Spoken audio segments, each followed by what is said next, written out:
안녕하세요. 형광펜 성경이 제공하는 성경 공부 오늘은 열왕기하 15장입니다.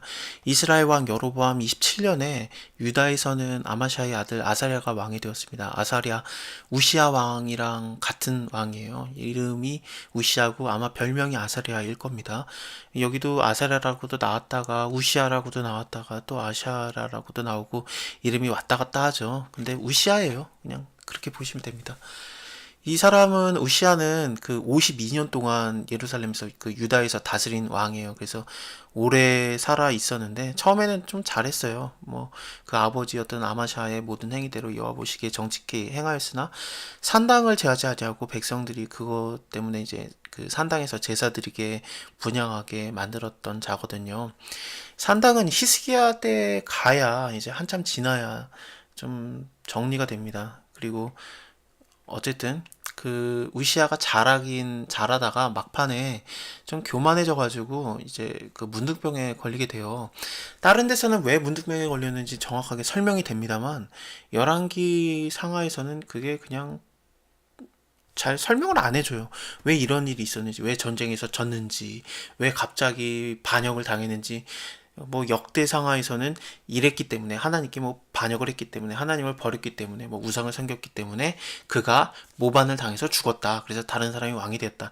자세히 설명이 돼요. 근데 그냥 열왕기 상하에서는 하나님이 왕을 세우고 왕을 뭐 내리고 왕을 살렸다 왕을 죽였다가 전쟁을 이겼다가 전쟁을 지게 했다 그거 다 하나님이 하는 거다 그거에 대해서 뭐 반론해야 되냐 그런 태도를 취합니다. 마치 욥기에서 그 엘리후가 욥에게 그러잖아요. 하나님이 신인데 사람이 아닌데 왜 그거 다 변론해야 되냐 그런 식으로 말하지 않습니까? 그 태도를 취합니다. 그거 자세히 알고 싶어? 그거 그냥 역대지락에 기록돼 있으니까 그거 살펴봐라.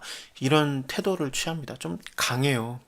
하나님을 완전히 그냥 신뢰하는 그런 태도를 가진 게 열왕기상하입니다. 물론 역대상하도 하나님을 완전히 신뢰하는 태도를 갖고 있고 성경이니까 당연히 그런데 역대상하는 좀 설명을 해줘요. 뭐 이런 일이 있었으니까 이런 결론이 났다라는 인과응보라는 게 좀 보여지는데 근데 뭐 열왕기상하는 그냥 하나님 절대적인 주권으로 왕이 세워지기도 하고 없어지기도 하는 거다라고 그렇게 나오는 겁니다. 저는 이 시각이 더 멋있는 것 같아요. 어쨌든 그 유다에서는 지금 우시아가 52년을 치리하고 있었지만 물론 문둥병이 걸렸기 때문에 별궁에 거하게 되고 그 왕자 요담이 대신 국민들을 다스리거든요. 그렇지만 어쨌든 오래 살았잖아요. 52년을 치리하였으니까요. 근데 북이스라엘에서는 어떠냐? 왕이 너무 많이 바뀌어가지고 막 세기가 힘들 만큼 바뀝니다. 그게 15장에서 오늘 자세히 나와요. 보겠습니다. 그 유다 왕이었던 그 우시아는 이렇게 52년을 치리하고 이제 죽게 될 것이다라고 돼 있는데 죽었다라고 돼 있는데 아직까지 죽기 전에 그 유다 왕 우시아가 아사랴가 38년 때 됐을 때 이스라엘에서는 여로보암의 아들 스가랴가 사마리아에서 이스라엘의 왕이 되었습니다. 근데 6달 치리하고 끝나요. 그가 이제 여호와 보시기에 악을 행하였고 이스라엘로 범죄케 한 느밧의 아들 여로보암의 죄에서 떠나지 아니하였기 때문에 이렇게 그냥 뭐 6달 치리하고 하나님께서 그를 끌어내린 것 같습니다. 살룸이라는 자가 모반에서 그 백성 앞에서 쳐 죽이고 대신해서 왕이 되는데 그 스가랴에 행한 거 무슨 일을 했었는지 이 역대지략에 기록되어 있느니라라고 말하고 그냥 더 이상의 언급이 없습니다. 여호와께서 예후에게 말씀하여 이르기를 네 자손이 이스라엘 위에 위를 이어서 이제 4대에 이르게 될 것이다라고 말씀하셨는데 과연 그렇게 되었습니다. 이 스가랴까지 이제 예후의 자손들입니다. 자, 그 우시아가 39년 됐을 때 이스라엘에서는 이 살룸이라는 자가 이 살룸이 이렇게 모반을 일으켜가지고 지금 왕이 됐잖아요.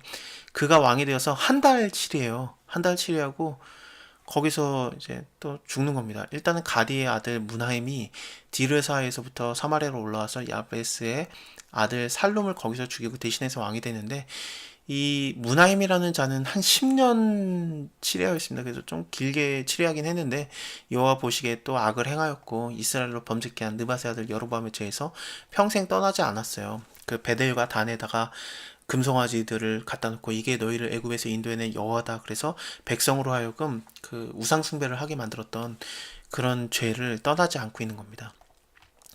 아스루 왕 불이라는 자가 와가지고 그 땅을 쳤어요. 그랬더니 무나임이 은 1,000달란트를 그 불이라는 자에게 왕에게 준 거죠. 그래서 이제 그만 좀 쳐달라고 부탁을 하는데 이 은을 만들기 위해서 이스라엘의 모든 부자에게서 토색 강제로 뺏는 것을 토색이라고 합니다. 토색을 하고 또 각 사람에게 은 50세겔씩을 내게 한 겁니다. 한 세겔이 40만 원 정도 되는 돈이거든요. 은 50세겔이면 아주 많은 돈이죠. 이것을 각 사람에게서 다 받아가지고 부자들에게는 엄청나게 받아들인 것 같고요. 그래서 나라에 있는 돈을 다 갖다 바친 거죠. 아스루 왕에게요. 그래서 아스루 왕이 그냥 돌이켜서 그 땅에 머물지 않아 있는데 무나임이 했던 일들 여기 기록돼 있으니까 그거나 봐라 이런 식으로 그냥 지나가 버려요. 무나임이 죽고 부가히야라는 자가 대신해서 왕이 되었습니다. 물론 이 역대지략은 다 없어졌습니다. 그래서 무슨 일을 했었는지는 잘 모릅니다. 그 유다 왕 아사랴가 50년이 됐을 때 아직 살아 있을 때입니다. 우시아가요. 그때 무나헴의 아들 부가히야가 북이스라엘에서 왕이 되어서 2년 치리하고 또 이도 죽습니다. 여호와 보시기에 악을 행하여서 이스라엘로 범죄케 한 느밧의 아들 여로보암의 죄에서 떠나지 아니하였고 반역이 또 일어나요. 베가라는 자가 반역을 일으켜서 이제 왕이 됩니다. 이 베가라는 자는 20년을 치리하였기 때문에 그나마 좀 오래 치리하였고 이 베가 이후에 호세아라는 자가 이제 왕이 되거든요.